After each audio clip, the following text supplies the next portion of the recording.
The Ring of Power has surfaced in Dolgodur, and factions all across Middle-earth are vying for power in The Lord of the Rings: Rise to War. Select your faction, build armies, and take over Middle-earth in this battle of wits. IGN sat down with Jacob over at NetEase Games to detail everything coming in this geo-strategic wargame presented by NetEase Games.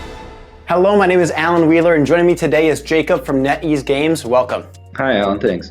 So I have to ask, which of the Nazgul are you? Well, I am Kamul, who is the most readily available Nazgul in our game at this time. What is The Lord of the Rings: Rise to War? So, according to our own parlance, it is a geo-strategic war game. What does that mean? That means it is a strategy game that's based on specific control of land area. And so what we do is we take a proud and proven strategic game model and apply it to Middle-earth, giving players the, sandbox that they can reenact any of the various fantasies they've had about the Lord of the Rings franchise since the movies came out. Now let's talk about the Lord of the Rings franchise. What was this the perfect setting for this geo-strategic war game? Well, Middle-earth is the setting in the Lord of the Rings franchise that players are most familiar with. It's a large continent with many locations to be explored, many familiar places and places unfamiliar as well. So in terms of our gameplay type, where we need vast swaths of lands for players to occupy, battle in, and interact with, it was the perfect setting. What are some of the locations that fans of The Lord of the Rings should keep an eye out for when playing the game? Well, up until now, we've basically recreated the entirety of the map as is known according to the 3 books. So if there are any locations in the books that the players are aware of, they're all there to be found. Sounds like a fun world to explore. What sort of iconic heroes are available for players to use in their factions? Essentially, anyone that you could imagine that has appeared in the books or the movies will all be there. Fan favorites such as Legolas, Gimli, Frodo, the other hobbits, Aragorn, Gandalf, Boromir, all of them are there, as well as heroes on the evil side, such as Sauron, the Mouth of Sauron, the Witch King, Lurtz, Saruman, and so on and so forth, as well as a few heroes that we have added based on our own research and experience. Now you mentioned adding characters original to the game. How did you go about crafting those factions? We haven't added any original factions yet. Every faction that we've added so far has had some sort of basis in the lore. As for characters from those factions, we will do in-depth analysis of the lore to try to paint a picture of what characters from these factions would be like. What would their names sound like? What would they look like? How would they behave? And we take a look at where we feel like the lore didn't describe quite enough to satiate players' curiosity, and then build out from there. Is The Lord of the Rings: Rise to War set in the Third Age? Does it follow immediately after Frodo's journey to Mount Doom? It's not necessarily set in the Third Age per se. We don't have a strict setting. More what we're trying to convey is that it's a sandbox that comprises all the content of the books, and players can sort of interpret that how they will. Why did the Ring of Power surface in Dol Guldur? So we had to find a location that was relatively central on the map. This way all players from their starting positions in their various factions' homelands would have a relatively equal distance and equal shot at approaching the ring. I think moreover, because Dol Guldur is mentioned in the Hobbit series as being sort of the temporary charging spot of Sauron when he's in the necromancer form, we thought it would be appropriate to have his Ring of Power appear there. What was your favorite The Lord of the Rings location or character to work on? Well, I'm the map designer, and so I love all of my creations equally. The entire map I am equally proud of in all of its corners and nooks and crannies. As a Nazgul, is there a favorite area of the map to fly over? Favorite area of the map to fly over? Probably the Dead Marshes. It's very familiar, very homey, you know.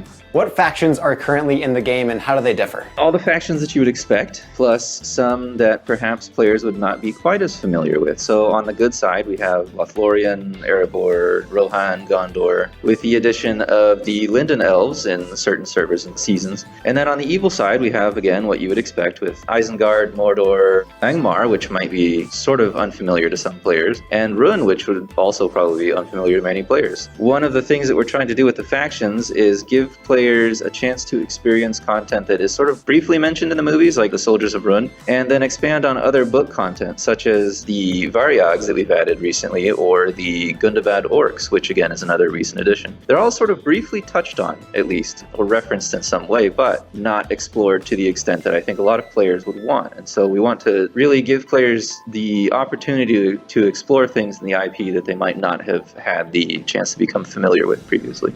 Do certain factions have specific gameplay mechanics that other factions don't? I would say broadly, no. What they have more is they have unique elements and things like that. For example, the most obvious one is that when you choose a faction, obviously you attain their special city model, and so you look different, you look like that faction would look. You gain access to units that that faction would be using, and then you start from their unit tree before branching out into other factions' unit trees. And when you choose a faction, you get a faction bonus that is unique to that faction as well. So in terms of pure functionality, I would say all factions are equal, but there are interesting details to be found in the differences between each faction.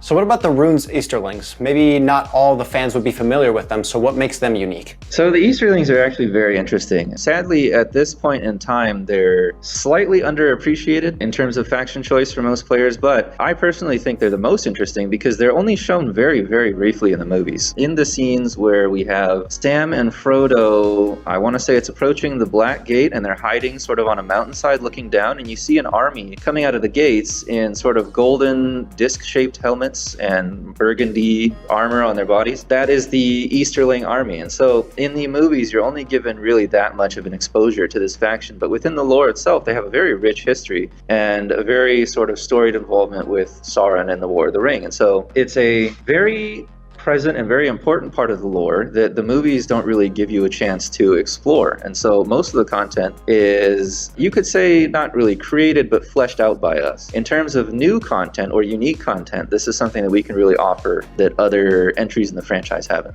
Now, how will the results of Season 1 affect how Season 2 begins? In general, our seasons aren't really affected by one another. They're sort of contained instances of gameplay, and that's part of our sort of broader appeal, is that if you play Season 1, regardless of how you place, you'll have a fresh start in Season 2. So compared to perhaps other strategy games where you have instances of power creep because players who are strong will just remain strong indefinitely, for us, once you complete a season, you get a new start where you get to keep your commanders and your items and other things, but then your levels and everything else resets, and then the goal for the season becomes either augmented or completely new, or new gameplay elements are added. So the seasons by design are independent, but players' accounts will have a certain amount of continuity to them. What sort of additions are coming to the Lord of the Rings Rise to War? We're sort of transitioning from the season concept into a campaign concept. We're working on a campaign that will focus on the War of the Rings. So this is something players have been asking for a long time. Season content that more specifically explores IP-related events, and we'll be delivering it as soon as we can. And how do these additions change the game? For example, if you're talking about season goals and things like that, each season will have a unique and independent goal or a unique